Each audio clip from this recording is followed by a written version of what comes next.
Aló, buenas tardes.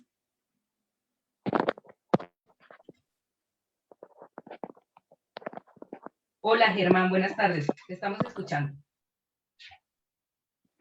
Ok, muchas gracias, Milena. Un cordial saludo para todos. Estamos dando inicio de acuerdo con nuestra programación, siendo las 4 de la tarde. Todos son muy cordialmente bienvenidos. Este es un ejercicio inédito que tiene ocurrencia en la ganadería colombiana. Quiero compartirles en primer término pues nuestra complacencia de que todos y cada uno de ustedes nos estén acompañando en este primer conversatorio ya de manera oficial. Nos excusamos por los traumatismos que se nos presentaron el día martes, pero también quiero de manera fervorosa y muy cálida expresarles a todos y cada uno de ustedes el más cordial saludo de bienvenida. Estos conversatorios son sobre ganadería sostenible.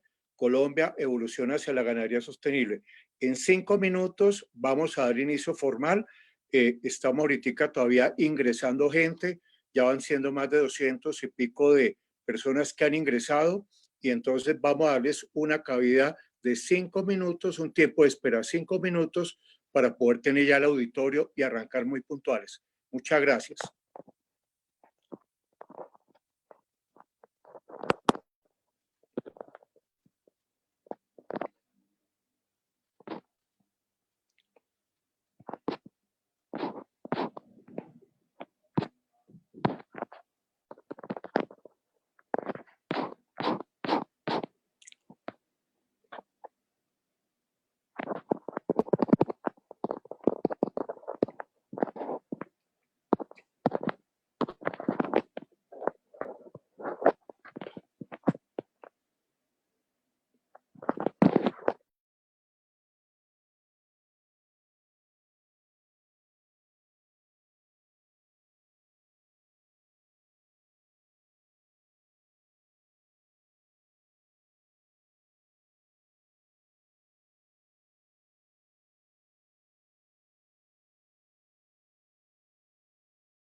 Bueno, siendo las 4:05, damos inicio a la jornada del día de hoy.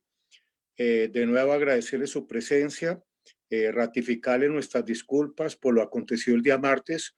Hoy hemos migrado a 12 plataformas por Zoom para aquellos que se inscribieron, por Facebook Live, aquellos que todavía no se han podido inscribir, nos interesa que hagan sus inscripciones, por favor, porque creemos que este es un ejercicio muy interesante que ha tenido una magnífica acogida. En primer término, quiero significar que esta iniciativa realmente obedece a un trabajo que se da desde la Mesa de Ganadería Sostenible de Colombia, en primer término. En segundo término, quiero referir que aquí ha habido un equipo de trabajo de base conformado por la Organización Nacional de la Organización de las Naciones Unidas para la Alimentación y la Agricultura, FAO, por la Universidad Nacional de Colombia, sede Medellín, por el Centro Agronómico Tropical de Investigación y Enseñanza, CATIE, y también por la Alianza Centro Internacional de Agricultura Tropical, CIAT y Bioversity. Adicionalmente, hemos tenido un apoyo tecnológico por parte de la Fundación Proyección Ecosocial. Para que ustedes tengan claridad de la dimensión de lo que estamos haciendo, son 1.700 personas que se han inscrito para atender esta convocatoria que tendrá ocurrencia desde mayo 12, cuando arrancamos, e irá hasta finales del mes de agosto, concretamente hasta el día 27 de este año. Van a ser 4 módulos temáticos, 40 conferencistas, 16 sesiones de trabajo. En este momento estamos integrando 8 países aquí a nivel de América, 1 de Europa, el Reino Unido, y por parte de América estamos presentes Canadá, Estados Unidos, México, Costa Rica, República Dominicana, Ecuador, Brasil y por supuesto Colombia. De otra parte, debo mencionar que es muy importante que conozcamos las reglas de juego, que son las que nos van a, es decir, nos van a orientar lo que realmente tenemos que hacer en adelante. En ese orden de ideas, me va a permitir muy rápidamente dar lectura a lo que hemos considerado que son fundamentales para tener una armonía de estos 16 conversatorios que arrancan hoy y que va a tener una réplica el próximo lunes, a lo cual me referiré terminando el evento de esta tarde. La primera es que las preguntas se realizarán al finalizar las 2 presentaciones. Las preguntas únicamente se aceptarán a través de comentarios en la transmisión de Facebook o en el chat de Zoom, y obviamente entenderán ustedes el volumen de asistentes que vamos a tener. Nos obligan, por supuesto, a que por favor ustedes nos colaboren, seamos muy disciplinados en cerrar los micrófonos y las cámaras de forma tal que el webinar pueda trabajar de una forma eficiente. Estamos trabajando a través de la plataforma de Zoom y también a través del Facebook Live. En ese orden de ideas, ustedes van a encontrar en los audios y en las grabaciones que les estaremos dando las indicaciones, y también en un repositorio documental donde van ustedes a encontrar también cada una de las ponencias que van a tener ocurrencia en estas 16 semanas de trabajo. No me queda sino por mencionar que la Mesa de Ganadería Sostenible hoy por hoy es una alianza público-privada, que somos 52 organizaciones, que de parte del ministerio, perdón, de parte del Gobierno Nacional están los ministerios de Agricultura y Desarrollo Rural, el Ministerio de Ambiente y Desarrollo Sostenible, quien ha apalancado también esta iniciativa, y por supuesto también tenemos al Ministerio de las TICs o MINTIC como tal. El resto son organizaciones que se distribuyen entre el carácter de ONGs, carácter privado, prestadores de bienes y servicios, entidades de investigación, entidades dedicadas a la transferencia de la tecnología, y en fin, hay una cantidad de organizaciones que, como lo vamos a ver el lunes, vamos a poder dar lugar a una presentación mucho más precisa y mucho más contundente a ese respecto. Bueno, no siendo más el preámbulo, paso entonces, por favor, José, con la siguiente diapositiva, básicamente para señalar que este primer bloque temático lo va a estar coordinando el doctor Luis Alfonso Giraldo, profesor investigador de la Universidad Nacional. Este bloque temático arranca el día de hoy, continúa todas las sesiones. Recuerden ustedes que va a ser el día jueves, siempre a las 4 de la tarde, y vamos a ser muy rigurosos en el tema de la puntualidad. El próximo tendrá ocurrencia en este bloque de gases de efecto invernadero el día 21 de mayo. Luego tendremos el 28 de mayo el tercer componente de este bloque temático, y por último cerraremos lo que es gases de efecto invernadero el día 4 de junio. Pasemos por favor a la siguiente diapositiva, José, para presentar muy rápidamente a los conferencistas del día de hoy. El doctor Luis Alfonso Giraldo es zootecnista, tiene una maestría en producción animal, A su vez tiene un doctorado en ganadería y cambio climático, de una amplia experiencia en la producción animal, en el manejo y utilización de pasturas, en la mitigación y adaptación de la ganadería al cambio climático y también en todo lo que tiene que ver con el silvopastoreo. Lleva siendo profesor titular de la Universidad Nacional de Medellín, de la Universidad Nacional de Colombia, sede de Medellín, por más de 34 años. Ahí van a encontrar ustedes el correo electrónico del doctor Luis Alfonso para obviamente responder inquietudes, dudas, y luego va a tener ocurrencia en la presentación del panel del día de hoy a cargo del doctor Carlos Felipe Torres. Él va a tener la charla que se denomina Aporte de gases de efecto invernadero en países de América Latina. Perdóneme que omití que la charla del doctor Giraldo va a ser la conceptualización de los gases de efecto invernadero a nivel de los sistemas de producción ganaderos bovinos. El doctor Carlos Felipe es zootecnista, es Master Science en Ciencias y Meteorología de la Universidad Nacional de Colombia. Cuenta con más de 10 años de experiencia en análisis de la variabilidad y el cambio climático en el sector agropecuario. Hace parte de un grupo de expertos que conforman el IPCC, que es el panel intergubernamental de cambio climático. Adicionalmente, se ha desempeñado como consultor a nivel internacional, donde ha colaborado en la mejora de los inventarios de gases de efecto invernadero del sector AFOLU de algunos países de América Latina y el Caribe. El correo del doctor Carlos Felipe Torres también lo encuentran allí, lo menciono, cftorres@climasoluciones.com.co. Con este preámbulo le doy la palabra al doctor Luis Alfonso Giraldo.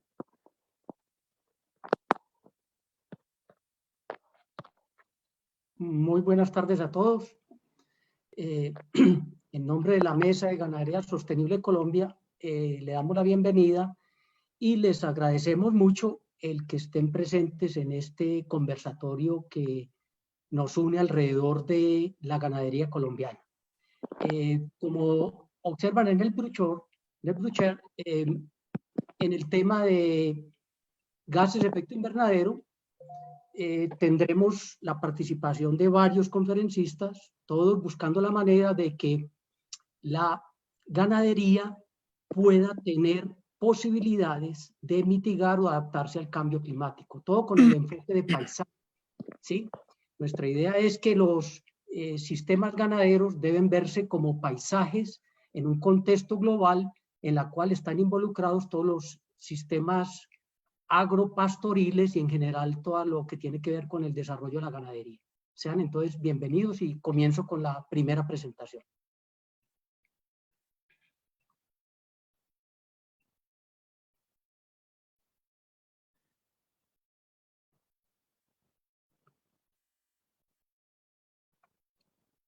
Bueno, esta sería entonces el título de la primera conversación del día de hoy. La intención es mostrar de una manera muy general y muy didáctica el papel que cumplen los gases de efecto invernadero a nivel de los sistemas de producción ganadera bovina. Comencemos mencionando la población mundial ganadera. Según FAO, el número de cabezas de ganado bovino en el mundo se ha estimado en 1.680 millones de cabezas de animales, de los cuales en América Latina, en los últimos 50 años... ¿Está compartiendo la pantalla? Sí. Okay. Listo. Creo que sí, pues, espérame a ver. Perdón.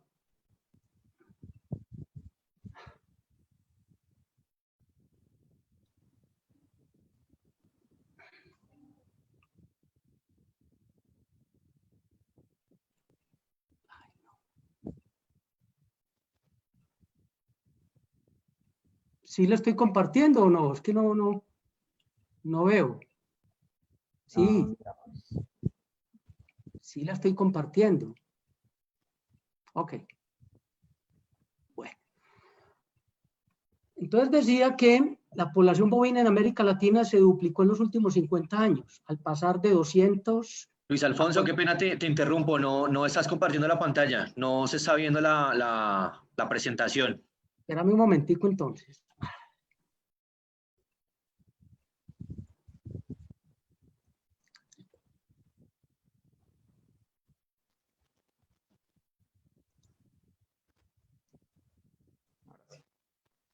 Ahora sí, Luis Alfonso, continúa. Vale.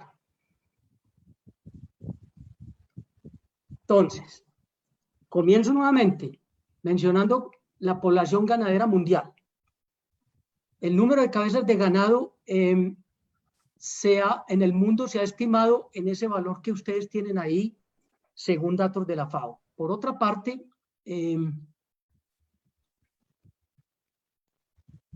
la población bovina en América Latina se ha duplicado en los últimos 50 años, pasando de 200 a 480 millones de cabezas.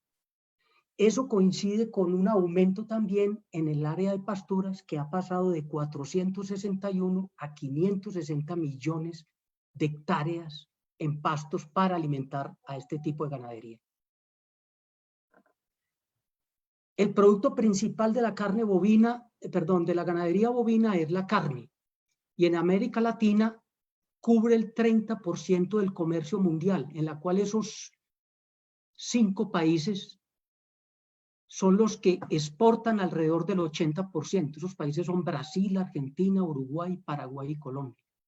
El 80% restante lo aporta México y los demás países de América Latina. Por el lado de la leche, América Central y el Caribe, a excepción de Costa Rica, son importadores netos. En cambio, Sudamérica pasó de importador a exportador en el año 2013, siendo Argentina y Uruguay los principales exportadores de leche a nivel mundial.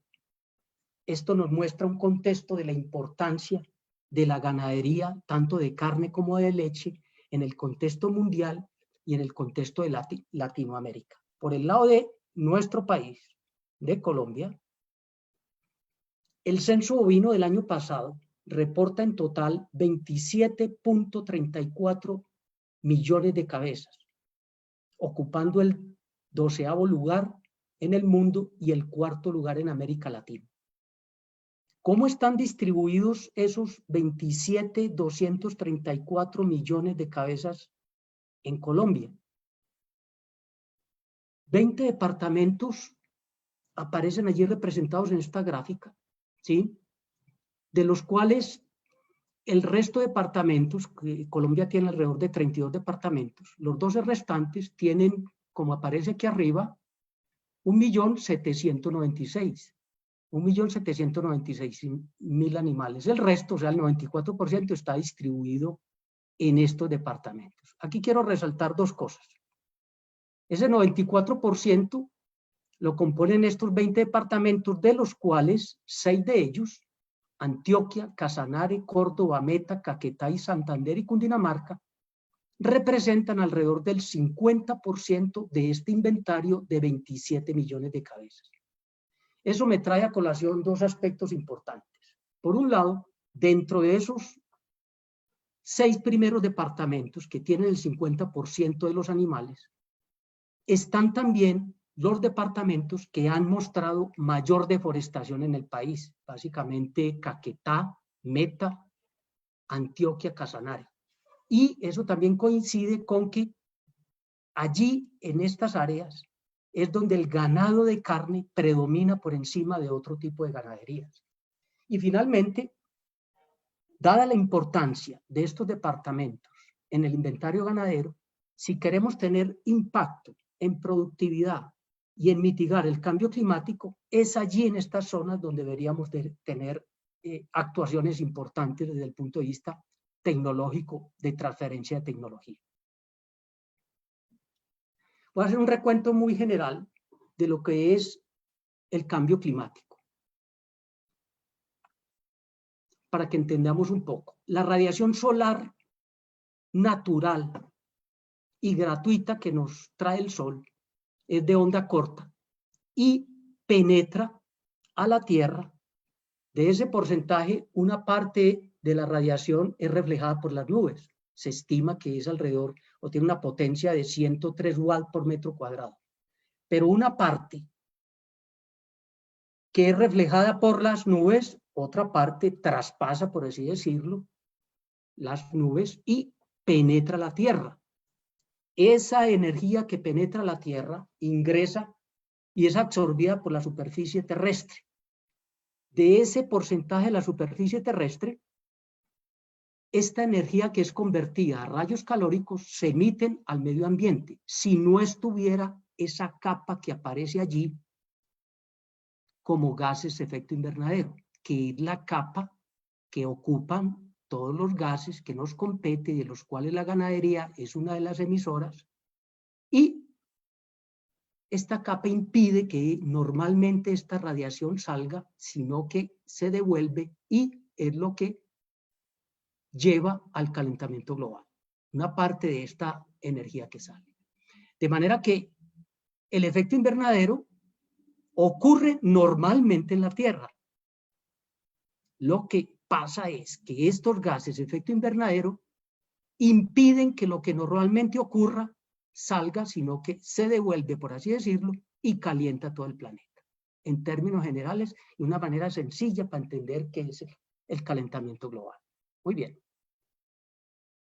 Estos son 3 de los principales gases de efecto invernadero que tienen potencial de causar cambio climático y que de alguna manera son emitidos por la ganadería. Tenemos el dióxido de carbono, el metano, el óxido nitroso y este gas, hexafluoruro de azufre, que es un gas artificial. Aquí tienen el potencial de calentamiento global, es ese potencial que tiene de reflejar esa radiación y que normalmente se tiene para que sea proyectada en un término de 100 años. Entonces, la unidad, por así decirlo, el punto de comparación es el dióxido de carbono, que tiene un potencial de calentamiento a 100 años de 1. Las unidades de medida de este gas son en partes por millón y tiene una vida media en la atmósfera de 100 años. De aquí en adelante estos gases, como el metano, siempre tienen comparación con respecto al dióxido de carbono. El potencial de calentamiento global al término de los mismos 100 años del metano, según el IPCC, es de 28.5 comparado con el 1 que tiene el dióxido de carbono. Y este se mide en partes por billón. Y, importante, la vida media atmosférica de 12.4 años. Y aquí tengo un asterisco que quiero mencionar ahora cuando finalice todos estos gases para hacer un comentario respecto a esto. El otro gas importante de la ganadería es el óxido nitroso, que tiene un potencial de calentamiento global de 264 y se mide en partes por billón y tiene una vida media de 21 años. Y finalmente el hexafluoruro de azufre, o SF6, que es un gas artificial que se utiliza mucho en refrigeración. Todas las grandes ciudades en sus redes eléctricas tienen los transformadores SF6 para enfriar estos sistemas, pero lo quise poner como punto de referencia por el gran potencial de calentamiento global que tiene de 23.500 comparado con el dióxido de carbono. Y las unidades de medida de este gas es en partes por trillón. Y miren, la vida media, 3.200 años. Quiero ahora sí hacer este comentario del asterisco. Y es lo siguiente. Hay varios organismos internacionales que están haciendo, de alguna manera, una crítica en el sentido de que el metano no es un gas que pueda contaminar tanto como lo puede hacer el dióxido de carbono, y particularmente por este valor. Es decir, el IPCC plantea que las emisiones de los gases son por un pulso, es decir, lo que se emite en un día, suponemos que en 12 años el metano, el pulso de hoy, dentro de 12 años, no va a causar el efecto climático que sí causaría el dióxido de carbono, que lo va a hacer en 100 años. Esa es una discusión que hoy en día está sobre el tapete a nivel internacional y lo más seguro es que entre en discusión del IPCC para replantear un poco esto, porque ha sido una crítica permanente, especialmente del sector ganadero de países como Nueva Zelanda y quizás Gran Bretaña. Muy bien, con eso en mente entonces, a nivel mundial, las emisiones atmosféricas de estos gases están representados por el dióxido de carbono en un 81%, el metano en 11% y el óxido nitroso en un 5%. Con el enfoque de paisaje ganadero, estos gases de efecto invernadero más relevantes en los agroecosistemas ganaderos bovinos, entonces serían estos tres principalmente. Desde aquí en adelante voy a hacer un recorrido por cada uno de estos gases, mencionando sus características y algunos factores importantes. Comienzo entonces con el dióxido de carbono. Pero para poder plantear esto, muestro esta imagen para ilustrar el enfoque de paisaje que deberíamos de tener en todo lo que tiene que ver con ganadería y cambio climático y emisiones de gases de efecto invernadero. Para ello, entonces, generalmente, en nuestro país, muchas de nuestras fincas ganaderas están rodeadas de bosques o tienen bosques todavía y cuencas hidrográficas que tienen fuentes hídricas que suplen las necesidades del ganado o de incluso agua para bebida para los humanos en ciertas ciudades. En estas fincas hay una entrada de energía, como lo mencioné ahora, que es energía proveniente del sol de forma natural. Esa energía entonces está acompañada de otra entrada natural, que son las lluvias, y ese par de aportes al paisaje ganadero de condiciones climáticas llevan a que podamos tener vacas lecheras.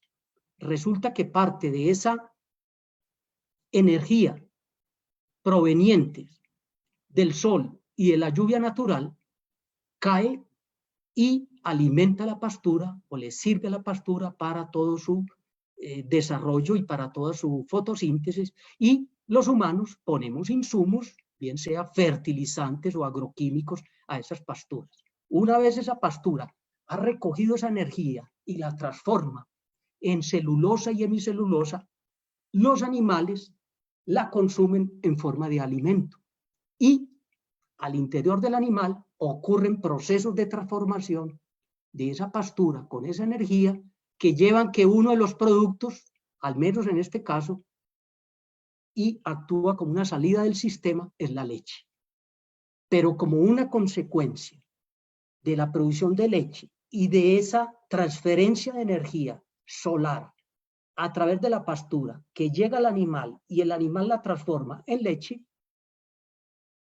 ocurren emisiones, como en este caso, el gas metano, que entra a todo el ecosistema y en general a todo el paisaje ganadero. Entonces, yo pienso que de aquí en adelante vamos a mirar todo bajo este enfoque, bajo el enfoque de sistema o agroecosistema ganadero inmerso dentro de un paisaje ganadero.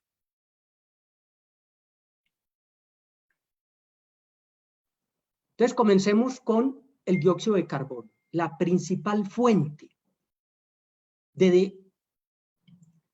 es la deforestación de este gas, y básicamente por toda la tala y quema que hacemos de nuestros bosques, que no debería ser así. Para ilustrar esto, entonces, quiero mostrar esta gráfica que ilustra cómo es el reciclaje de nutrientes en un ecosistema de bosque tropical. La lluvia puede arrastrar nutrientes que hay en la atmósfera, lava una gran parte de la vegetación, llega al suelo, algunos nutrientes se depositan en la superficie y otros se drenan. Los árboles y los arbustos y en general la vegetación de los bosques están poniendo detritus, ramas que mediante procesos de descomposición o mineralización se ponen una parte en el suelo. Una parte de esos nutrientes también son absorbidos por las plantas a través de su proceso nutricional, y si en estos bosques existen leguminosas, que lo más seguro es que existan, ocurre el proceso natural de fijación de nitrógeno. Y también, de alguna manera, hay procesos de desnitrificación que llevan algunas pérdidas de nitrógeno al ambiente. Entonces, en general, en estos ecosistemas naturales de bosque hay un gran reciclaje de nutrientes. Y quiero resaltar esto, ¿sí? Quiero resaltar el aporte, mejor, la biomasa o el reservorio de nutrientes. Esta es en la biomasa que está sobre la superficie del suelo. Básicamente por el fuste, los troncos, las ramas y por el gran reciclaje que existe en este sistema. Quiero también notar lo siguiente, normalmente en estos sistemas no existe ningún insumo externo, ni hay extracción, entonces hay un gran reciclaje. Cuando de alguna manera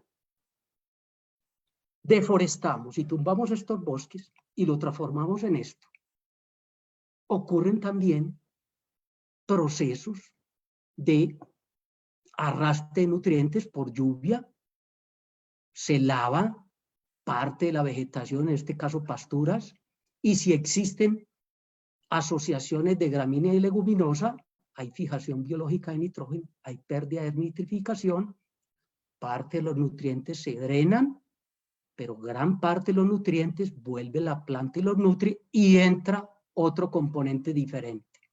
Entra el animal que actúa como un depredador para la pastura y ese animal pisotea, mineraliza parte de esos nutrientes que están en el suelo, pone parte de los nutrientes que consume a través de heces y orina, y vienen dos cosas importantes que no ocurría en el bosque natural.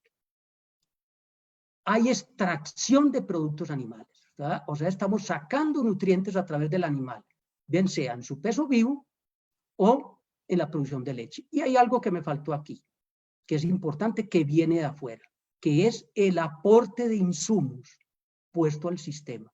Esos insumos pueden ser puestos directamente al animal, como por ejemplo una sal mineralizada, o puesto directamente en el suelo a través de procesos de fertilización inorgánica o orgánica. Y resalto también cómo la biomasa parecida al bosque se sitúa aquí en este punto, pero mucho menor que el anterior. Estamos transformando los ecosistemas con unas ganaderías y seguramente con manejos inapropiados que lleva a procesos de degradación de suelos y en general a todo el proceso productivo y baja productividad que tenemos aquí en Colombia y seguramente en otros países.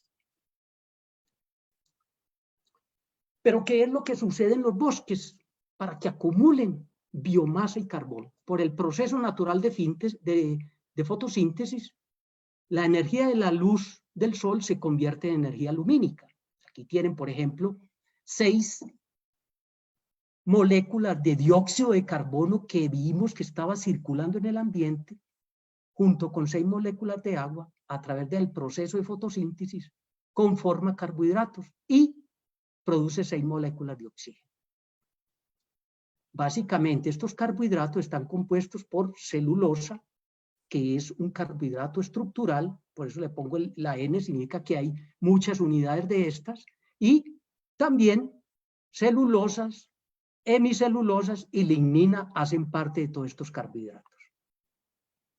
Estos carbohidratos, en forma de celulosa, hemicelulosa y lignina, se almacenan en la biomasa de los árboles, especialmente en los troncos, en el fuste, en las ramas. Entonces, acumulan carbono aquí.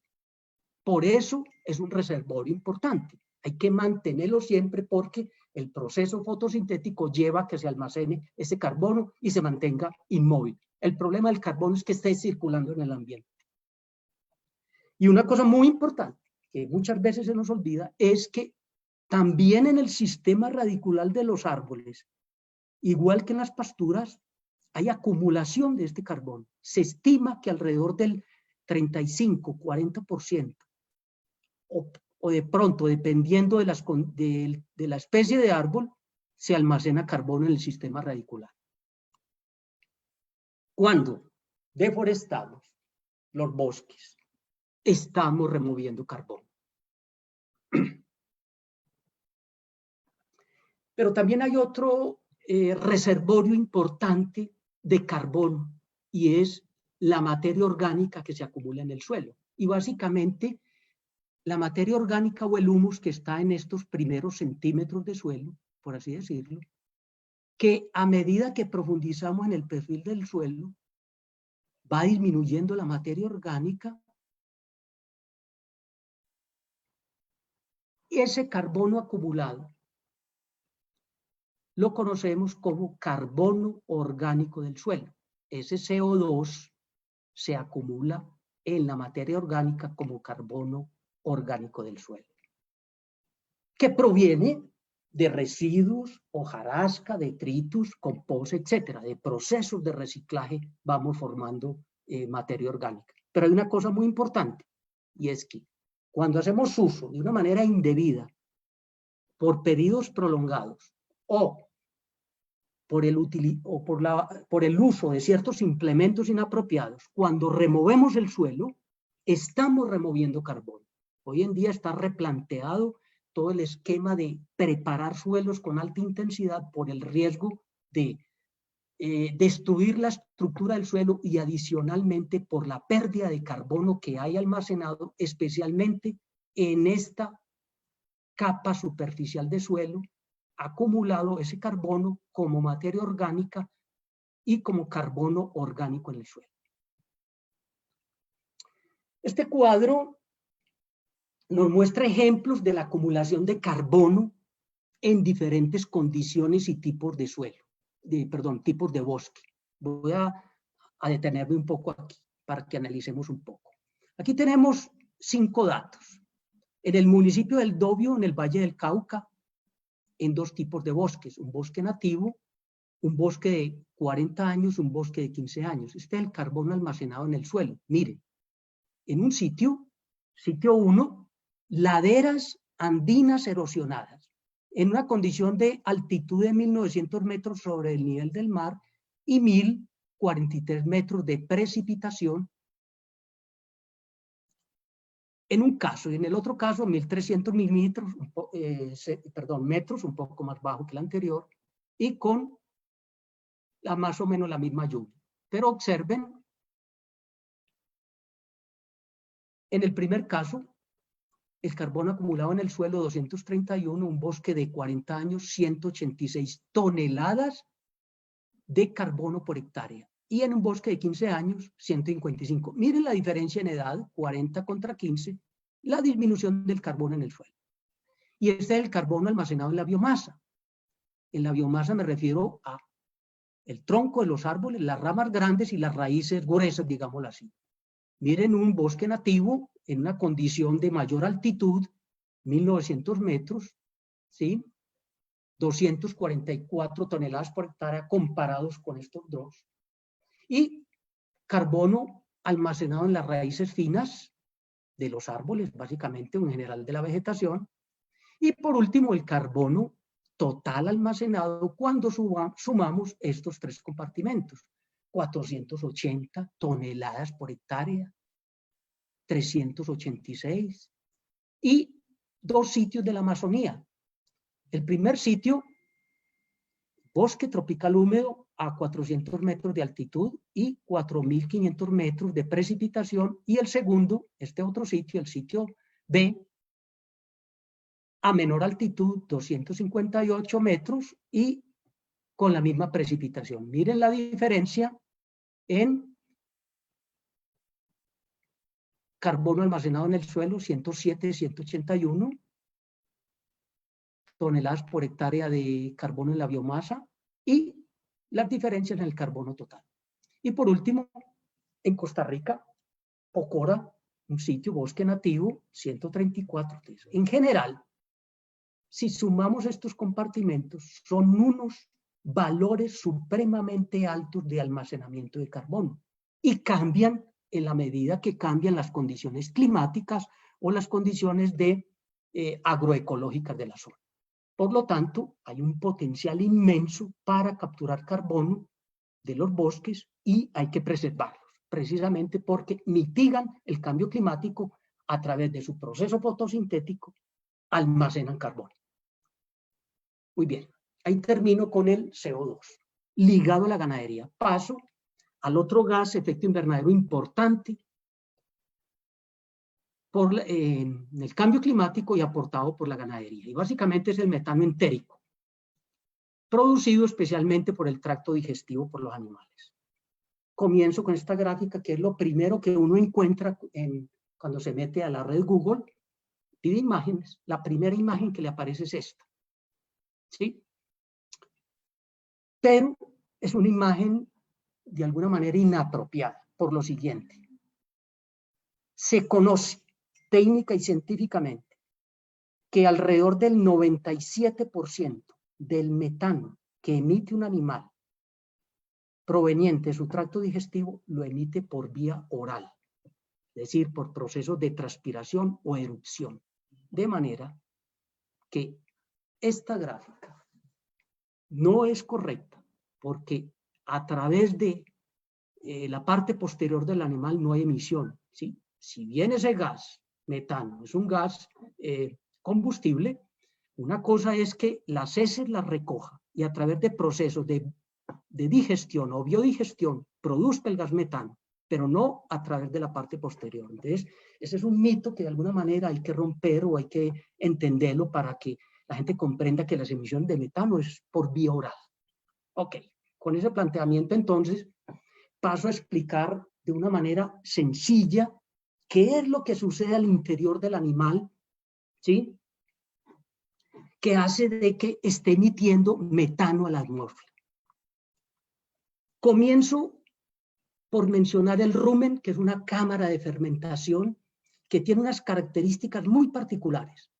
Y es que es una cámara que funciona de manera anaeróbica estricta y tiene una gran cantidad de población microbiana que interactúa con el animal para hacer parte del trabajo y le facilita, por así decirlo, la digestión al animal. Este rumen se considera por algunas personas que es una cámara de fermentación supremamente compleja y al mismo tiempo perfecta, porque no existe otro tipo de animales diferentes a los rumiantes que cumplan con esta función. Y es una cámara voluminosa en un animal de este tamaño, un animal de 450, 500 kilos. Un rumen puede tener un volumen alrededor de 220, 250 litros. Bueno, ese animal consume un pasto, ¿sí? Un pasto que es rico, como lo mostré también ahora, anteriormente en el CO2, es rico en celulosa, hemicelulosa especialmente. Ese pasto entonces aporta esos carbohidratos que entran al rumen y allí hay una población supremamente diversa de bacterias, hongos y protozoos que son los que desdoblan esa celulosa, hemicelulosa a través de enzimas que producen estos animales, enzimas, estos microorganismos, enzimas que ayudan al trabajo bioquímico de desdoblar estos carbohidratos estructurales.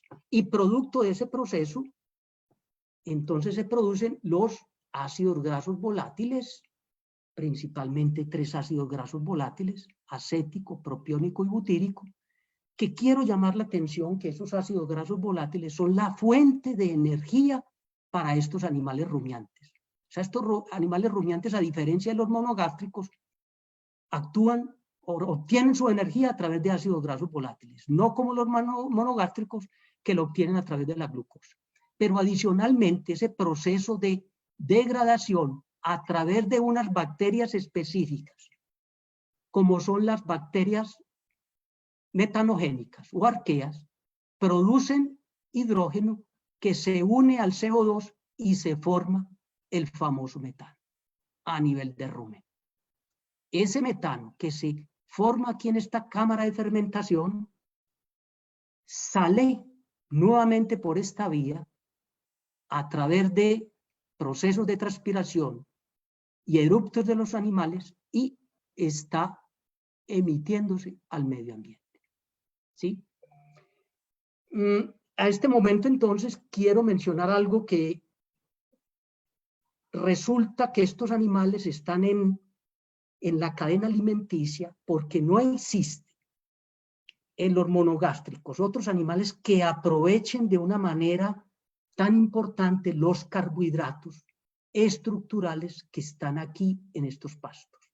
Con toda razón, hace algún tiempo, recuerdo muy bien un productor en una finca me decía unas palabras que me parecen ahora muy acorde con el tema. Me decía, yo no entiendo por qué un animal se come un pasto verde con una calidad relativamente baja y yo ordeño por la ubre un líquido blanco con una calidad nutritiva superior a la del pasto. La explicación, y este productor con su nivel de conocimiento no entendía este proceso, que es bastante complejo, pero esta es una manera sencilla de mostrarles lo que sucede en el rumen y la producción de metano.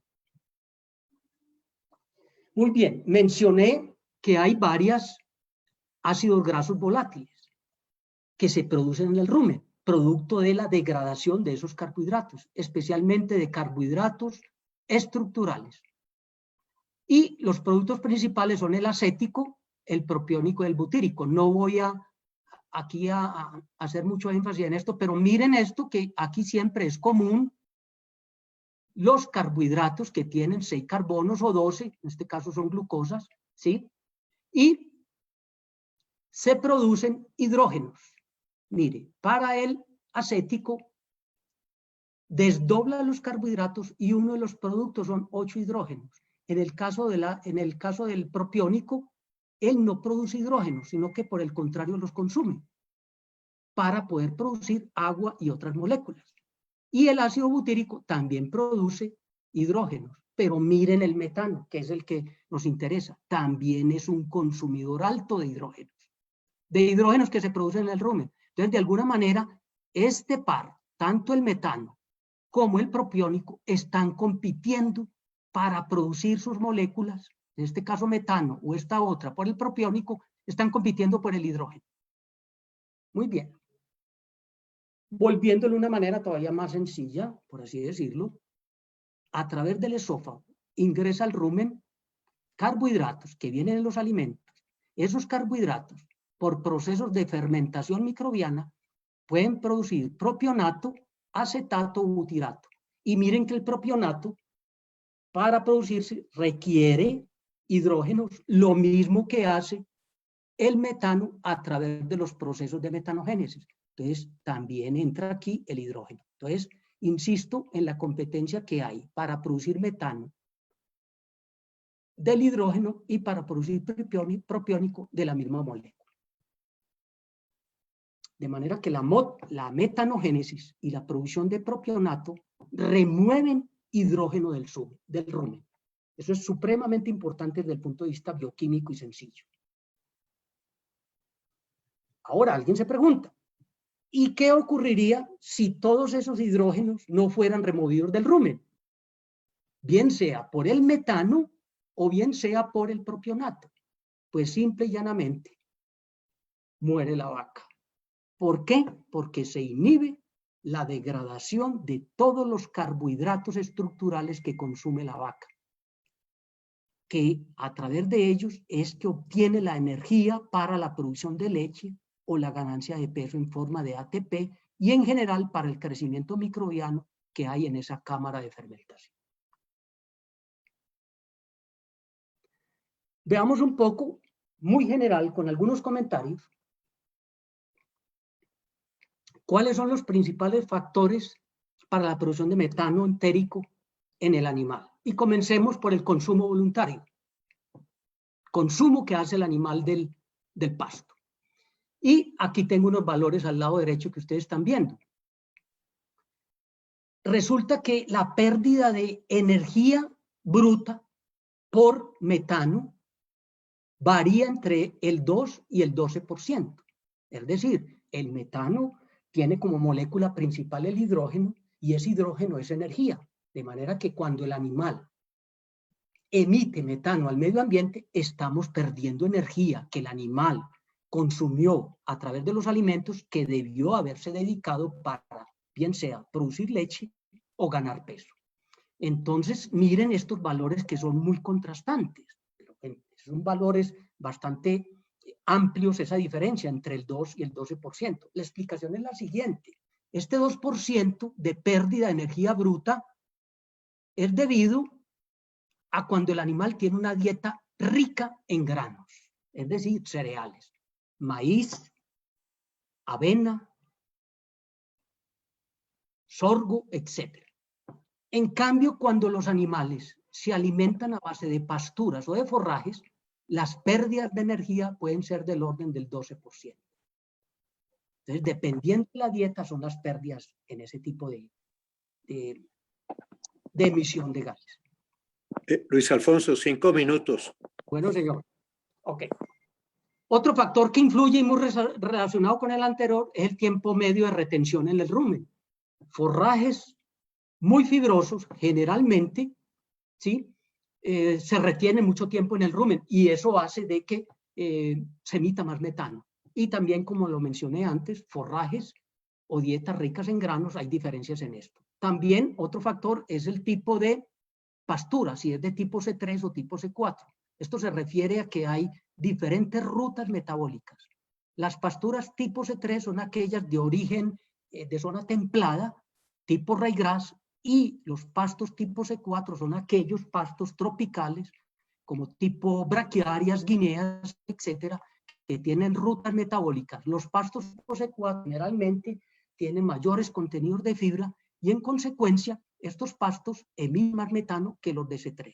Y pH del rumen y genética animal están también relacionados. En la genética animal solamente puedo mencionar que hay unas razas que pueden emitir más metano que otras. Paso al último gas en estos 3 minutos o 4 que me quedan, que es el óxido nitroso.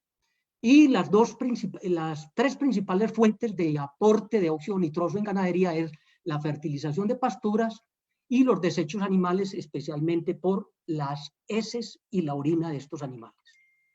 Aquí tienen en un ciclo del nitrógeno en agroecosistemas ganaderos, que está dividido en dos partes. La parte de arriba es la parte del ciclo que tiene que ver con la atmósfera y la parte de abajo tiene que ver con el suelo. Voy a referir únicamente a esta parte.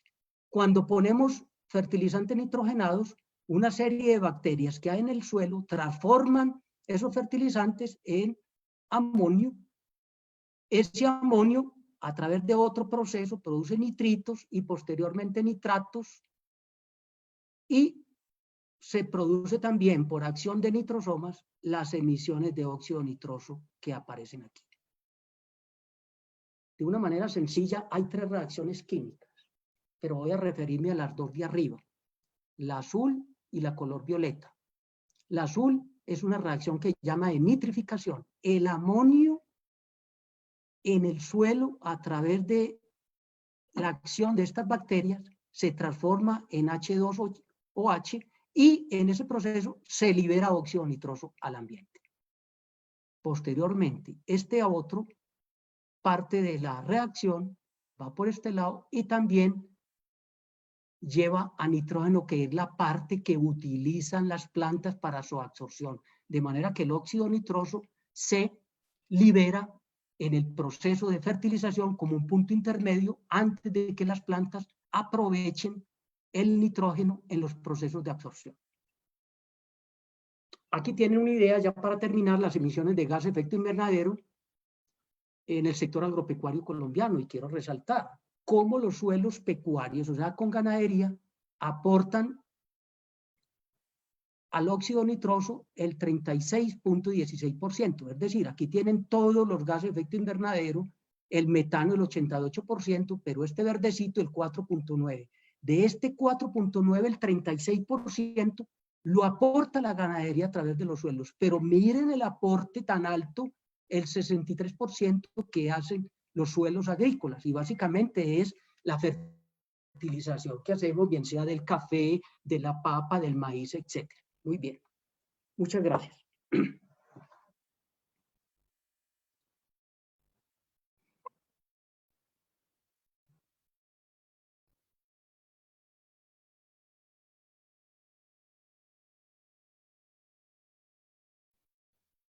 Le doy el paso entonces a el siguiente conferencista, que es Felipe Torres, para que siga con la segunda charla.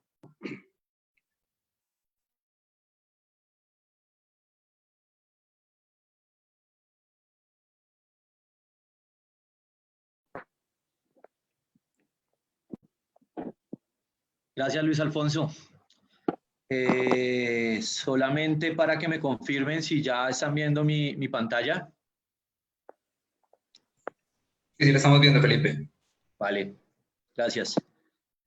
Gracias, John. Bueno, entonces después de esta presentación que nos acaba de hacer Luis Alfonso, bastante detallada de la bioquímica ruminal. Yo les voy a hablar sobre el aporte de los gases de efecto invernadero en los países de América Latina. Ya vimos, digamos, que toda esa interacción entre todos esos microorganismos de esa cámara fermentativa que es el rumen y cómo están emitiendo como un subproducto metano por vía respiratoria en mayor parte. Entonces acá ya vamos a ver es como otra cosa, cómo estos gases inciden directamente en las emisiones pues, de un país. Y pues estamos aquí en Colombia, entonces quiero detallarme específicamente en la región de América Latina y le vamos a hacer un zoom pues a Colombia específicamente. Entonces el contenido de mi presentación, vamos a ver los gases de efecto invernadero. Ya Luis Alfonso lo mostró, pero pues es simplemente un concepto un poco diferente para que como que todos nos vayamos con esa idea de qué es un gas de efecto invernadero y cómo incide en nuestra vida diaria. Los compromisos del Acuerdo de París, un contexto mundial, lo vamos a bajar a un contexto regional de Latinoamérica y el Caribe. Vamos a ver la estructura de un inventario de gases de efecto invernadero, la desagregación ganadera y gases de efecto invernadero en Latinoamérica y el Caribe, un contexto nacional de Colombia. Veo que hay gente también conectada de otros países, entonces también vamos a mostrar datos específicos de países de América Latina. ¿Qué necesitamos para tener un factor de emisión por defecto del IPCC en las guías, que más adelante lo vamos a ver? ¿Qué se necesita adicionalmente para poder calcular un factor de emisión en una metodología Tier 2, un poco más acertado a nuestra realidad nacional o local? El ranking departamental generado por la ganadería y las oportunidades de carbono en sistemas ganaderos. Bueno, ya viendo un poco la charla de Luis Alfonso, no voy a ahondar en esto mucho, pero básicamente el IPCC define un gas de efecto invernadero como todo compuesto químico que se encuentra en estado natural o antropogénico, y acá resalto la palabra antropogénico, en la atmósfera, como el vapor de agua, el dióxido de carbono, el metano, el óxido nitroso, y estos son capaces de absorber toda la radiación infrarroja que proviene del sol, modificando los flujos de calor. Entonces, ¿qué pasa? Digamos que de la manera más sencilla, para entender qué es un gas de efecto invernadero, imaginemos que la Tierra somos nosotros y que la atmósfera son cuando estamos acostados son las cobijas. A medida que más cobijas nos vamos poniendo encima, pues más calor vamos a tener. Y a medida, obviamente, que estamos teniendo una incidencia antropogénica dentro de nuestro planeta, todos estos compuestos van a homologarse, pues, como la cobija que les acabo de nombrar, y la temperatura va a aumentar. ¿Qué pasa cuando la temperatura aumenta y todos esos gradientes de calor y flujos de calor cambian en la atmósfera? Pues se va a cambiar todo lo que es nuestra climatología a una escala de tiempo larga. Entonces vamos a ver un calentamiento global que afecta, tiene una incidencia transversal en todos, aumentan los niveles de mar, sobre el nivel del mar, ecosistemas tan sensibles como los páramos glaciares pues se van a ver totalmente afectados y toda esta dinámica se va a afectar.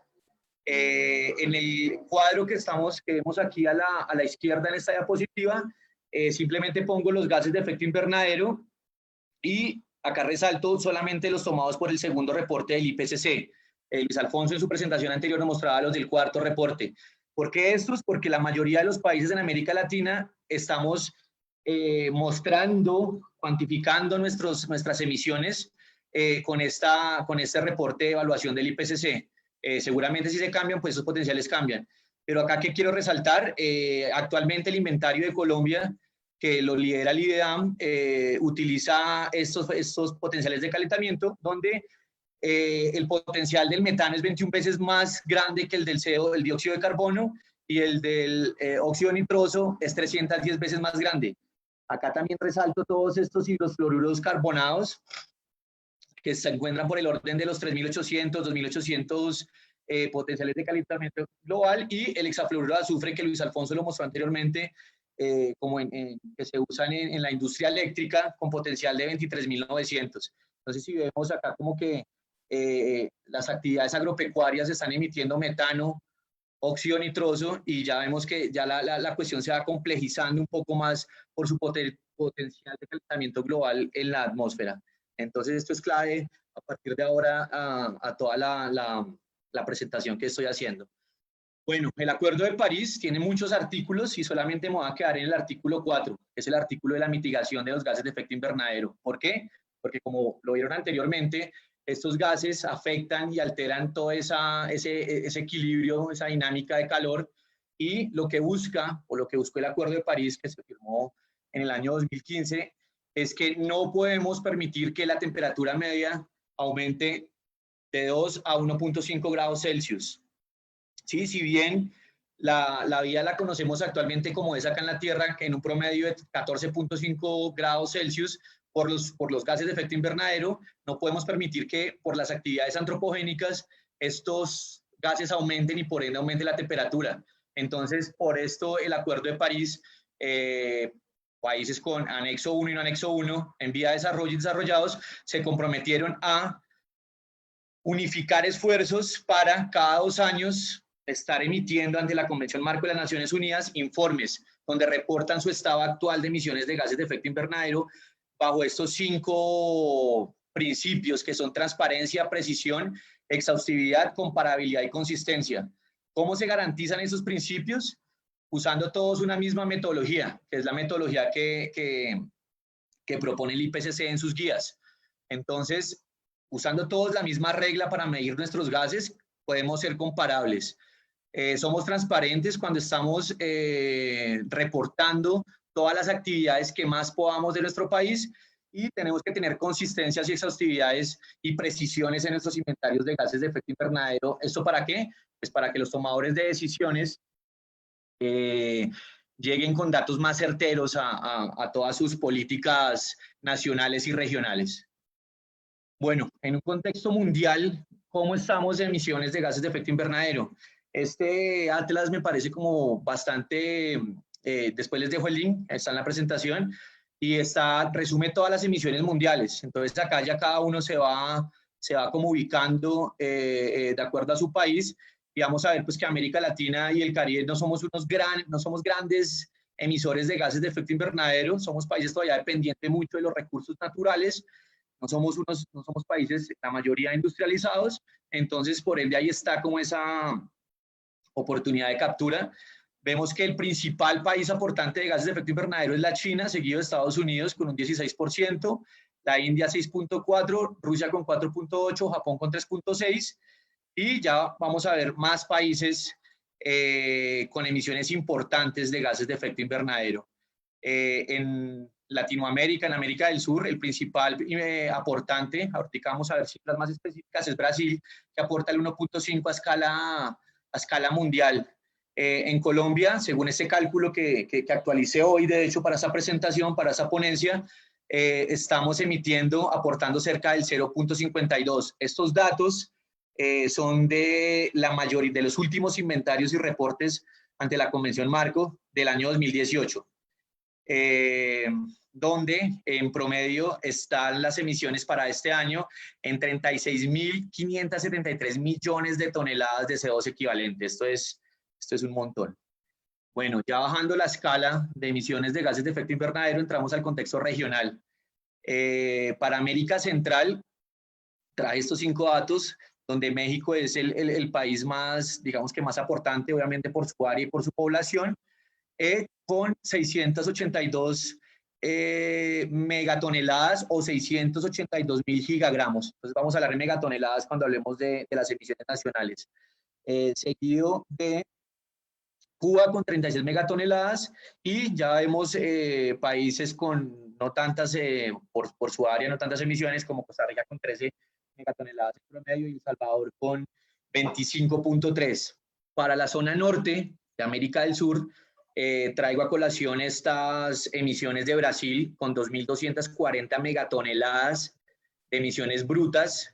Colombia reporta 236, Perú 192 y Ecuador 96. Y ya migrando un poco más hacia el sur de la región de Latinoamérica, tenemos a Argentina con 370 megatoneladas, seguido de Chile con 111, Paraguay con 75 y Uruguay con 34. Bueno, ¿cómo se compone un inventario de gases de efecto invernadero?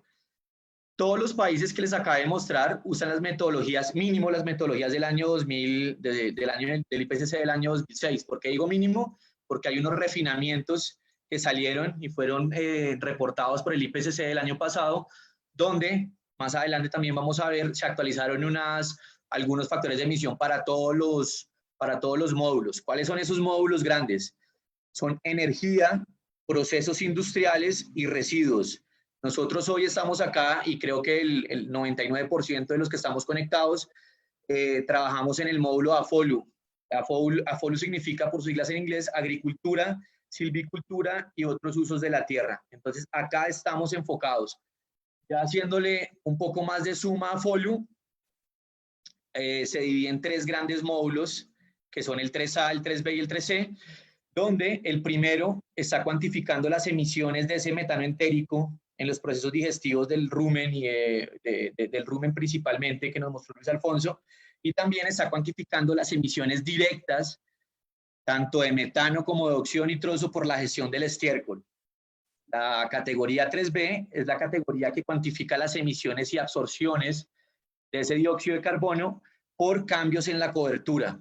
Acá normalmente se tienen en cuenta coberturas como son las forestales, o sea, bosque, cultivos, sean transitorios o permanentes, pastizales, humedales, asentamientos y otras tierras. Y acá, ¿qué es lo que se tiene en cuenta? Se tiene en cuenta en todos los stocks de carbono que hay, tanto en la biomasa aérea como en la biomasa subterránea. Se tienen en cuenta también los stocks de carbono de la materia orgánica muerta, disculpo porque esto quedó con las siglas en inglés, y el depósito de carbono en suelos. Entonces, ¿cuál es la ventaja que tenemos? Y creo que acá es donde se abre un discurso gigante, es que el único módulo que existe de estos 4 que hacen parte de un inventario de gases de efecto invernadero, donde se absorben y se capturan, donde podemos mitigar todo ese carbono que estamos emitiendo, es en el módulo AFOLU. Entonces acá es donde tenemos que ya empezar a ver no solamente a la vaca como emisora, sino la vaca en un paisaje, puesta en un potrero donde está interactuando de una manera directa con el suelo, con la planta, con microorganismos, con la atmósfera, en fin. Entonces acá ya tenemos que ver tener una visión holística de lo que es un sistema ganadero y enfocar precisamente toda esa visión holística a lo que es programas locales como el de Ganadería Colombiana Sostenible.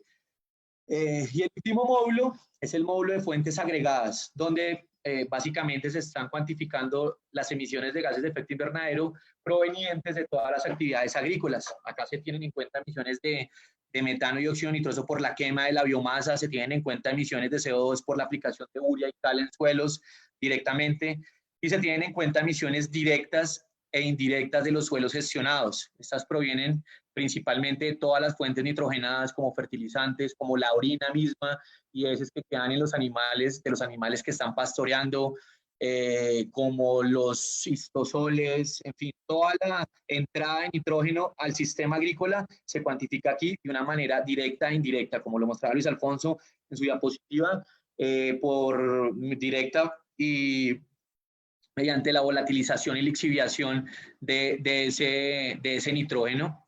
Y finalmente también se cuantifica las emisiones de metano por el cultivo del arroz. ¿Esto por qué? Porque hay un ambiente anaeróbico, al igual que en un rumen.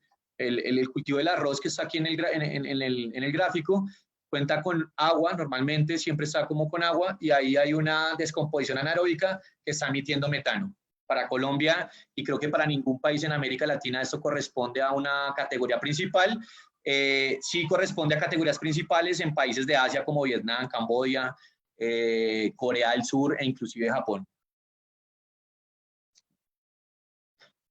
Bueno, este gráfico me parece que resume todo lo que es AFOLU y está disponible también en las guías del IPCC.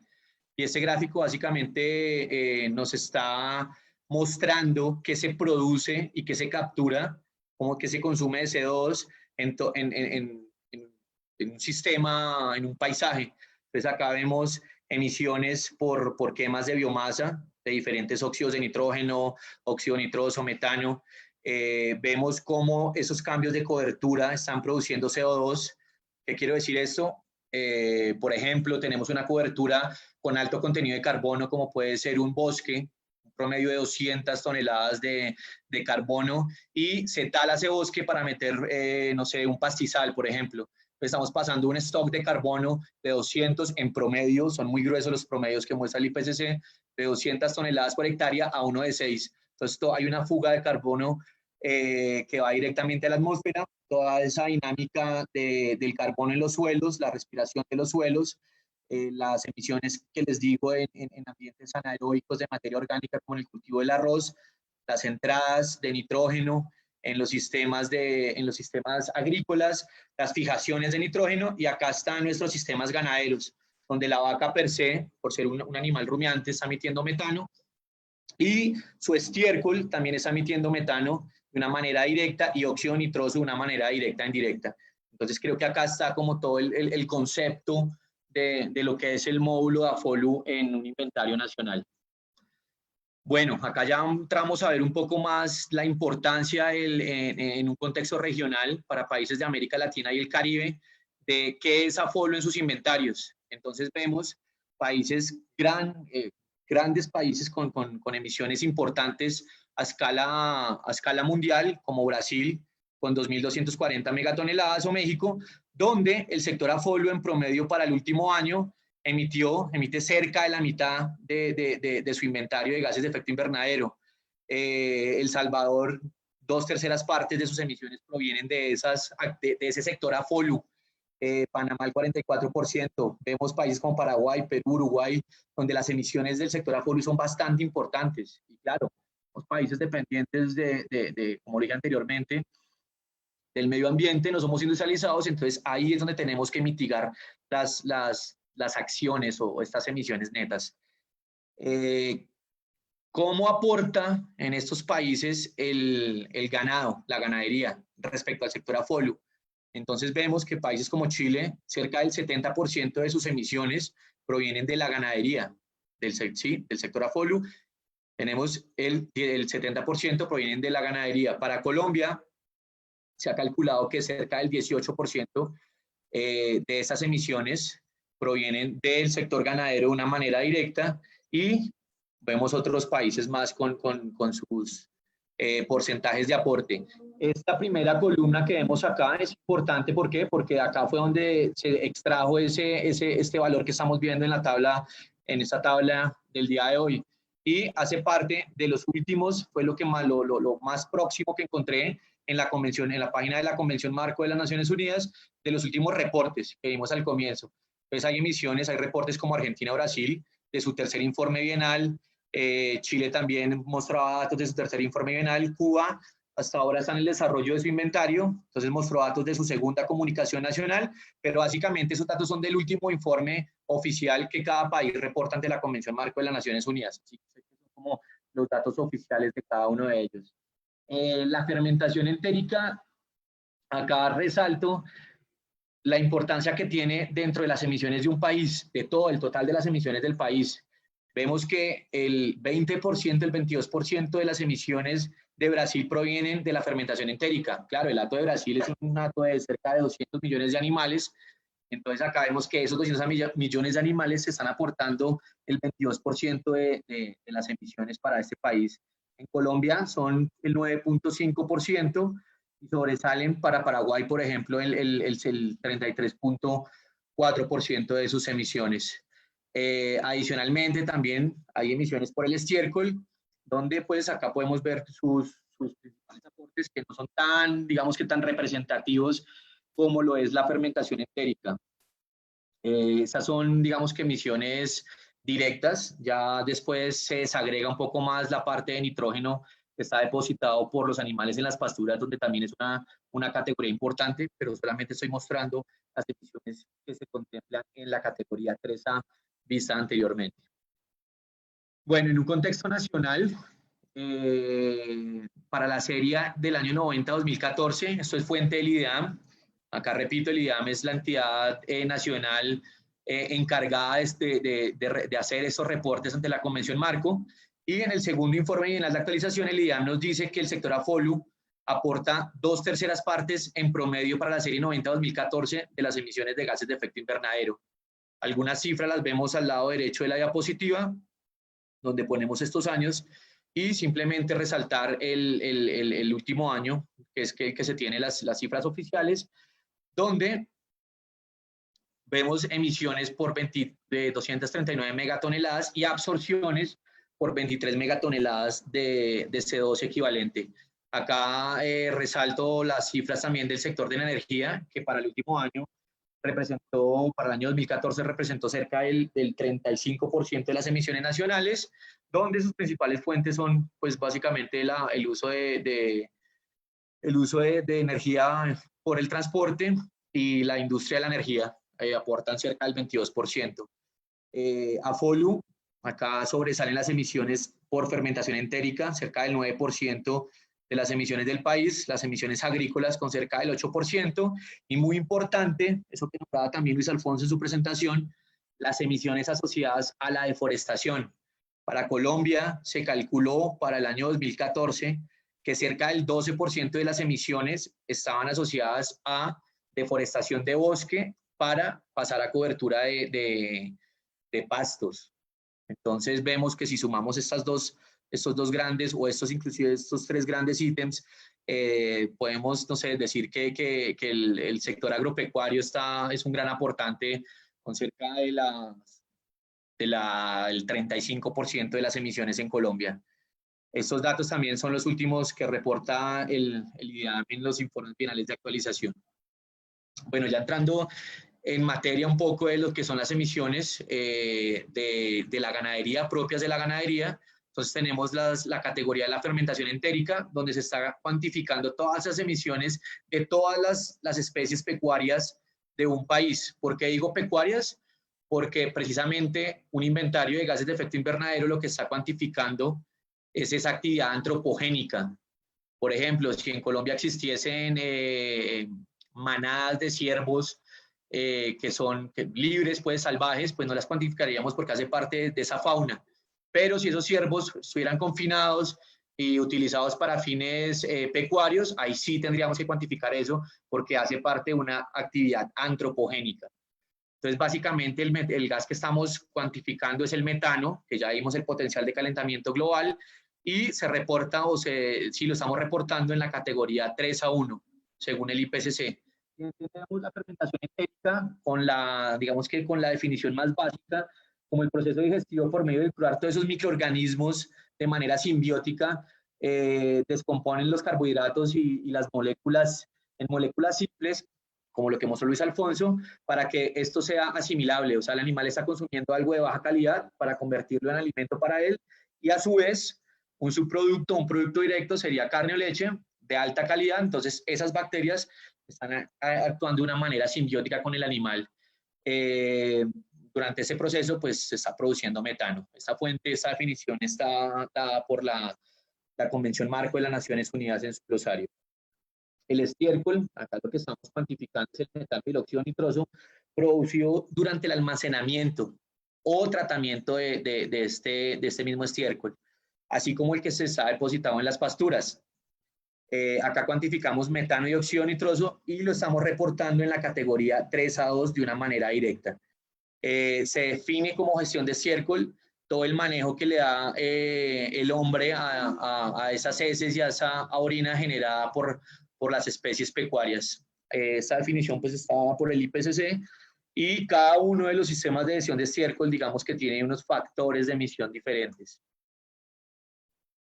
Bueno, entonces, ¿qué necesitamos para cuantificar un inventario de gases de efecto invernadero en una región o en un país? Es básicamente saber, como primer paso, es saber qué especies pecuarias o qué especies que el hombre manipula habitan en él. Es identificarlas primero, revisar cuál es el método que más se aplica. Por ejemplo, en Colombia sabemos que hay caballos, sabemos que hay ovejas, que hay cabras, pero sabemos que las mayores emisiones provienen por cerca de esos 28 millones de bovinos que hay. Entonces, para las otras especies que no son bovinos, es básicamente solamente conocer su número poblacional. Ya para la especie de bovinos, sí podemos contar si tenemos estadísticas específicas que nos permitan desagregar un poco más esta población, pues es ideal hacerlo si se tiene esa información. O sea, que es recabar mucho más este esta especie. ¿Cómo caracterizamos esa población?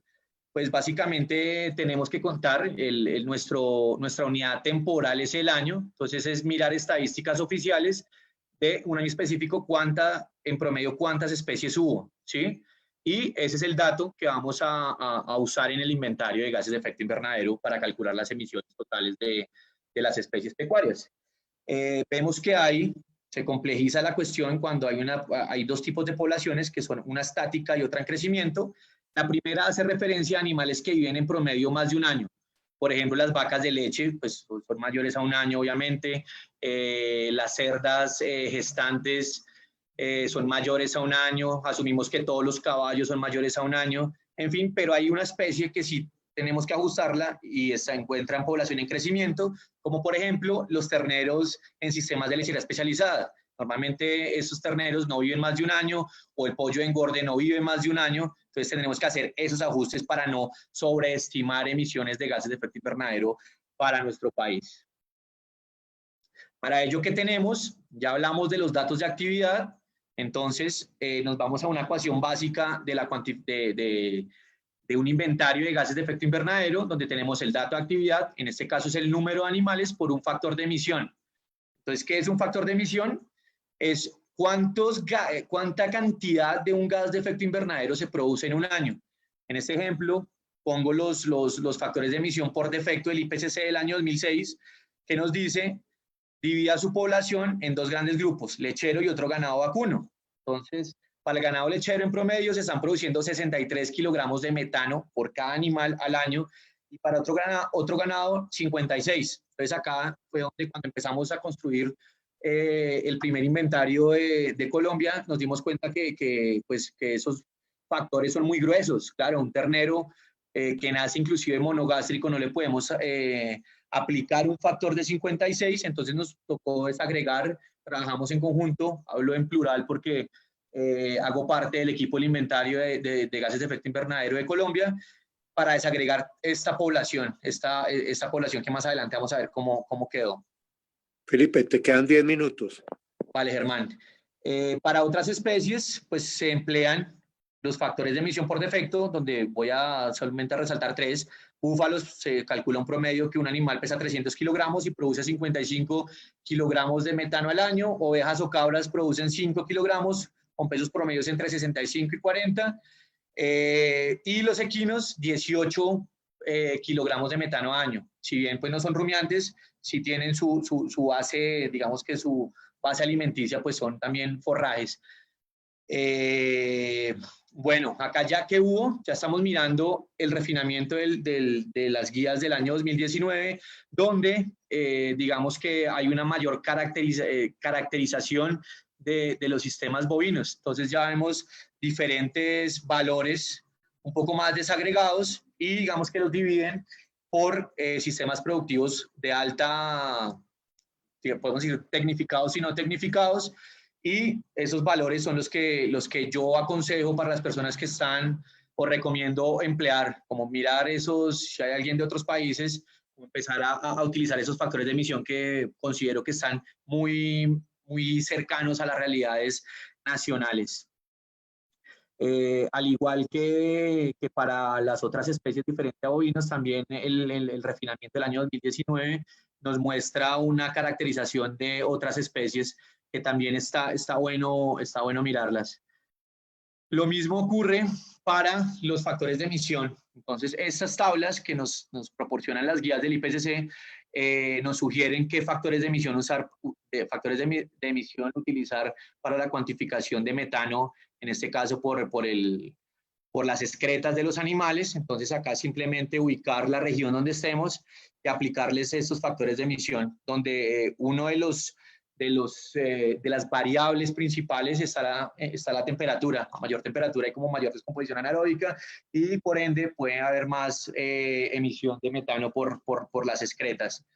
Al igual que ello, para otras especies no bovinas se sugieren algunos factores de emisión, y ya entramos a ver lo que es, cuando tenemos información, cómo podemos obtener un factor de emisión local. Entonces, ¿qué datos necesitamos para ello? en un nivel 2 de información.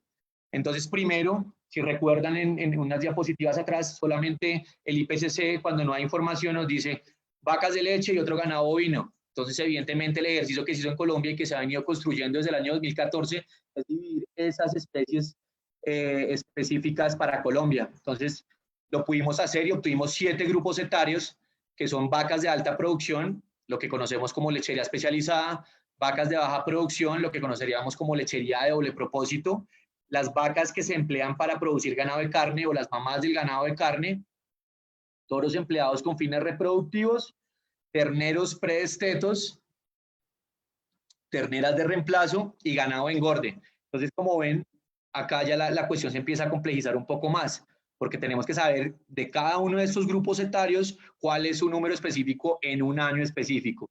Ese dato se obtuvo de Colombia mediante el Registro Único de Vacunación y es el dato actual oficial que empleamos para el inventario de gases de efecto invernadero y para otros ejercicios locales. Pero bueno, al lado izquierdo tenemos el dato de actividad. ¿Qué pasa con el factor de emisión? Entonces tenemos que caracterizar también y ver de manera, digamos que integral, animal, pastura, suelo, digamos que ver esa interacción, y para ello tenemos que conocer la ingesta de la energía bruta promedio día, el consumo de la materia seca o en porcentaje, el peso de cada uno de estos animales, la población de cada uno de esos animales, el aumento de peso de cada uno de esos animales para los casos que aplique, la digestibilidad de ese forraje que están consumiendo, la producción diaria de leche para los grupos que aplique, el contenido graso de la leche, cuándo está produciendo diario de leche esos animales y digamos que otras variables más, tanto productivas como reproductivas y también muy enfocadas a esa bromatología, a esa caracterización de gramínea y o leguminosa que está consumiendo el animal. Acá hay una relación directa y es la baja calidad de un forraje incide en las altas cantidades de emisión de metano. Es inversamente proporcional. Entonces acá ya empezamos a ver cómo esa interacción que existe entre la planta y el animal y la producción de metano. Claro, hay otras variables que inciden directamente como razas, edades y ese tipo de cosas, pero principalmente y a modo muy general para esta charla, eso es lo que debemos conocer por cada uno de esos grupos etarios. Entonces, ¿qué tenemos a partir de ello? Tenemos unos rankings que han permitido a los tomadores de decisiones como ver dónde hablo para Colombia específicamente este ejemplo, dónde más se produce, dónde se está emitiendo más metano entérico para el país. Y pues obviamente vamos a encontrar los departamentos, recuerdo una gráfica, una diapositiva que mostró Luis Alfonso con las poblaciones, pues obviamente van a ser también los departamentos que más están emitiendo metano entérico. Y vemos acá que los 9 primeros, solamente para nombrar los 3 que son Antioquia, Córdoba y Casanare, están aportando cerca de la mitad de gases de efecto invernadero para nuestro país. Acá la cuestión cambia en el ranking departamental por la gestión del estiércol, donde se cuantificó el departamento más aportante como Cundinamarca, Santander, Antioquia y Valle del Cauca, pero acá digamos que ya entran otras dinámicas más. ¿Por qué entra Cundinamarca acá? Porque Cundinamarca, aparte de tener un hato bovino importante, no el mayor de Colombia, pero sí un hato bovino importante, también hay gran concentración de especies avícolas, por ejemplo, y porcícola, al igual que Santander, donde digamos que esto también incide directamente. Entonces, estos inventarios que nos dan esa primera radiografía o fotografía para los tomadores de decisiones de dónde y en dónde aplicar medidas de mitigación para que sean eficientes y precisamente aportar reducciones importantes para cualquier país, en este caso para Colombia, en los compromisos que tiene Colombia de reducción de gases de efecto invernadero. Ya finalmente, acá quería como desagregar un poco más, pero de acuerdo a las próximas charlas que vienen, van a hablar específicamente de esto, y es la oportunidad de captura de carbono que tiene el sector afolu. Si bien las vacas, los animales per se, están emitiendo metano y óxido nitroso, vemos que por dinámicas también de suelo, planta, hay emisiones de óxido nitroso también hay digamos que una oportunidad grande en la captura de gases de efecto de carbono de la atmósfera, ¿sí? Entonces vemos al lado derecho, lo llamé arreglo ganadero, con el potencial de captura, vemos que una pastura degradada puede inclusive emitir emitir directamente a la atmósfera gases de efecto invernadero, pero vemos ya que a partir, y por eso la flecha está hasta abajo, porque hay una captura, a partir de pasturas mejoradas podemos obtener potenciales de captura, esto está dado en toneladas de materia seca por hectárea, de entre 15 y 30.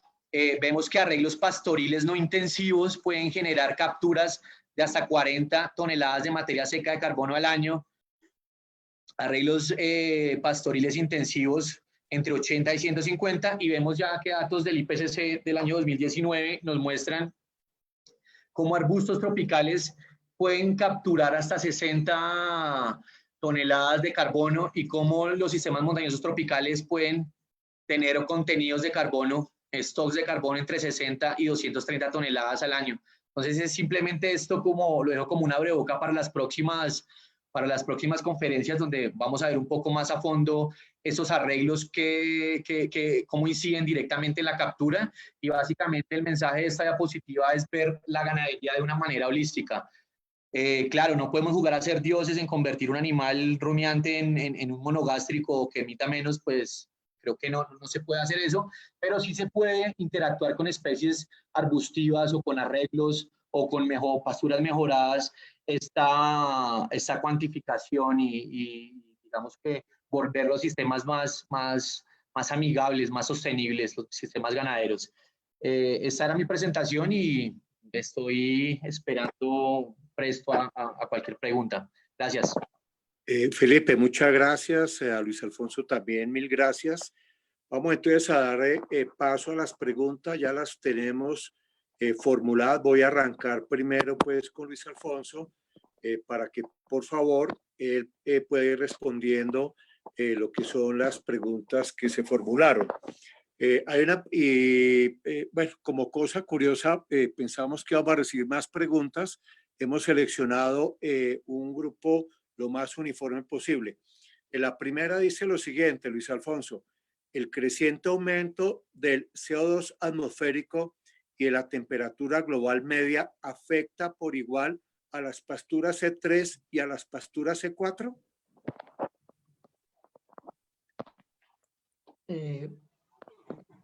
Pienso que hay diferencias, ¿sí? Y sería de la siguiente manera. Las pasturas tipo C4, que son los pastos tropicales, que en su gran mayoría son de origen africano, tipo pastos que tenemos en zonas de clima cálido, braquiarias, guineas, Angleton, etc.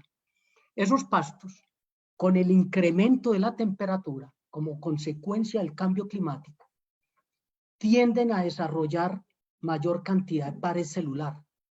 Hay dos factores ambientales que hacen de que los pastos desarrollen pared celular, y son la alta radiación y las altas temperaturas.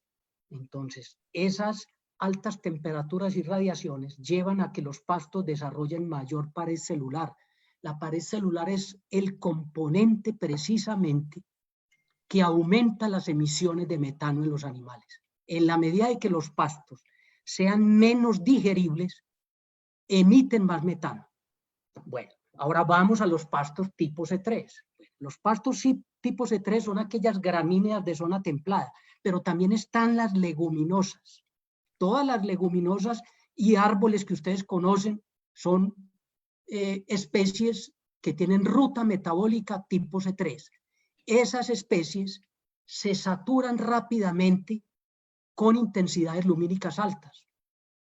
Por lo tanto, se prevé, es una, digamos así, es una manera de decir de tratar de ver de que esos pastos con las altas temperaturas van a tender a crecer más rápido, los C3, tipo leguminosas, tipo raigrases, porque aumenta la temperatura, pero posiblemente también con ese aumento tan rápido pierdan calidad nutritiva más rápido. Esa es la respuesta que yo pienso que puedo darle a esa pregunta.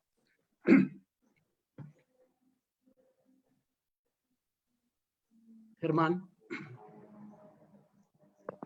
Gracias, Luis Alfonso. Hay una segunda pregunta que tengo acá.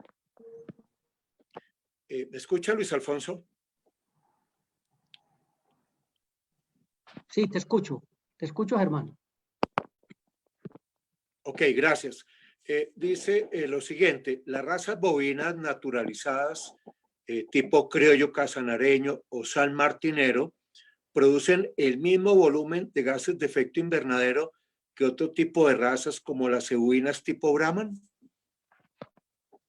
Bueno, ese tipo de diferencia, al menos aquí en Colombia, no la hemos hecho, ¿sí? Pero sí le doy la siguiente información que preveo que de pronto podía ocurrir algo en ese sentido. Hace algún tiempo nosotros comparamos la raza blanco orejinegro, solamente esa raza, con Holstein y con cebuino. Lo comparamos en otros parámetros diferentes de las emisiones de metano, que tienen que ver con el consumo, tiempo de retención en el rumen, volumen del rumen, en fin, una cantidad de parámetros que tienen que ver con rumen, ¿sí? Y encontramos lo siguiente, que la raza blanco orejinegro tiene unas características en su tracto digestivo, especialmente en su población microbiana, más eficiente que las otras razas para degradar forrajes de baja calidad nutritiva, ¿sí? De manera que puedo, sin asegurar que es posible que suceda una disminución o que la raza blanco orejinegro emita menos metano, pero insisto, no lo hemos medido como para confirmar eso. Ok, Luis Alfonso, voy con la tercera pregunta para ti y dice lo siguiente, ¿qué tanto influye el consumo de forrajes, entre comillas, pasados fibrosos en la producción de CH4 a nivel ruminal? ¿Cuál es la importancia de brindar al animal pastos en su momento ideal de cosecha? Excelente pregunta. Precisamente ese es, a mi modo de ver, un error muy común en nuestro país. ¿Qué error? Que damos al animal o entramos al potrero los animales cuando los pastos están semillados. Cuando un pasto está semillado, acumula mucha pared celular.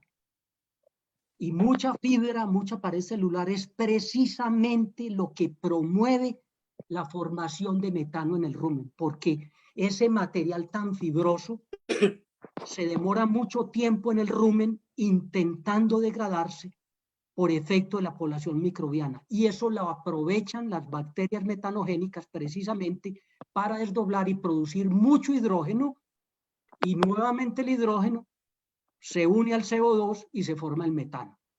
Entonces hay que tratar de evitar al máximo, con un buen manejo del pasto, evitar suministrar a los animales pastos semillados, ¿sí? Y es importante porque hay que buscar un equilibrio entre cantidad de pasto en oferta y calidad nutritiva. Y uno de los aspectos muy importantes en la calidad nutritiva es la digestibilidad del forraje. Mientras más digerible sea el forraje, que hay muchas maneras de medirlo de manera química, mediante pruebas de laboratorio, uno puede encontrar que las emisiones de metano de los animales son menores cuando la digestibilidad del pasto es mucho mayor. Gracias, Luis Alfonso. Aquí hay una pregunta para Felipe que creo que la va a conectar con los siguientes conversatorios que vienen, pero de todas maneras la hago, Felipe. ¿Me escuchas? Sí, Germán. Gracias, Felipe. Qué bueno. Mira, Felipe, dice lo siguiente. Respecto al animal, ¿qué estrategias se pueden aplicar para reducir las emisiones de gases de efecto invernadero? Ok, respecto al animal. Bueno, pues básicamente eso es como un resumen de todo lo que vimos hoy. Creo que ya tenemos que ver es el animal puesto en el potrero, pero que ese potrero tenga como la oferta o la mejor oferta alimenticia para él en cuanto a la calidad, ¿no? Vemos que forrajes de alta calidad van a producir o van a generar un poco reducciones hasta en un 20% menores de metano. Entonces creo que va por ese lado. la respuesta del auditorio, para el auditorio. De todas maneras, Felipe, bien vale la pena tener en cuenta que el desarrollo de los conversatorios va a ir teniendo respuestas en gran medida pues asociadas a lo que ha sido como este primer escenario de provocación, por llamarlo de alguna forma. ¿Te parece? Claro.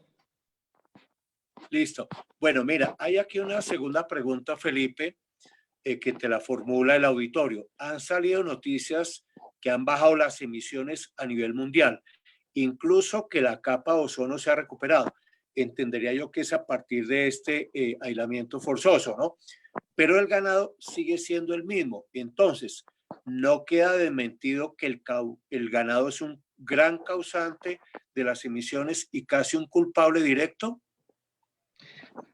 Ok, Germán, vale. Bueno, yo acá, digamos que siempre mi posición en cuanto a esto de satanizar la ganadería, pues no me parece como un buen punto de partida, ¿sí? No me parece que eso de culpable directo acá como que no existe. Y si existiese pues seríamos nosotros que somos los que estamos modificando esta dinámica mundial, ¿no? Vemos que, claro, desde marzo estamos sí, a nivel mundial prácticamente, que creo que el 70% del planeta está confinado, y acá lo que sí queda más bien evidenciado es que el sector transporte es un gran emisor de estos gases de efecto invernadero. Los animales, sigo diciéndolos, son rumiantes, son animales que van a seguir emitiendo metano y óxido nitroso, pero acá lo que tenemos que ver y el mensaje que quería dejar o quiero dejar en mi presentación es ver que así como se están emitiendo gases de efecto invernadero, el paisaje también tiene esa característica y esa oportunidad de capturar. Entonces yo sigo insistiendo en esa visión holística y como una oportunidad, no tanto como un castigo ambiental por parte de los ganaderos. Ok, Felipe. Bueno, yo creo que con esto hemos terminado este primer webinar. Solamente quería que antes de que se retirara el público, tener en cuenta, uno, hemos colocado ahí el link donde ustedes van a encontrar las presentaciones y los audios respectivos. Si hay alguna dificultad, seguirán escribiéndonos, por favor. Lo segundo, que quiero, por favor, darle muy especial agradecimiento. Si nos quieren regalar un like o un aplauso para Luis Alfonso y para Felipe en el chat, se los agradeceríamos. Muy complacidos de tener amigos de otras latitudes, vía Brasil, vía Guatemala, vía México, vía España, o sea, vimos prácticamente más de 8 países. Y lo último que quería referir, por favor, es que seguimos conectados. El próximo webinar va a ser el próximo lunes, que tiene como fecha el 18 de mayo, a partir de las 4 de la tarde. Vamos a repetir las presentaciones que tuvieron ocurrencia el día de anteayer, dadas algunas dificultades en la plataforma tecnológica. Ese webinar se va a enfocar al tema fundamental de cómo va avanzando la política pública de Colombia hacia una ganadería sostenible, y se recoge en lo que Luis Alfonso y Felipe estuvieron dando como enfoque, y es ese análisis en la dimensión territorial, puntualmente de lo que es esa unidad del paisaje rural ganadero sostenible y lo que ya llevamos adelantados de la mesa como principios y criterios de la ganadería sostenible, porque ese es el lenguaje el que tenemos que dar como armonía para todos los interesados en esto que es la ganadería sostenible. No me queda sino agradecerles a todos su participación, su asistencia. No se les olvide darnos un like o un aplauso o una felicitación, si así lo consideran, para esta iniciativa y para nuestros 2 conferencistas del día de hoy. Muchas gracias a todos. Gracias, Germán. Saludo.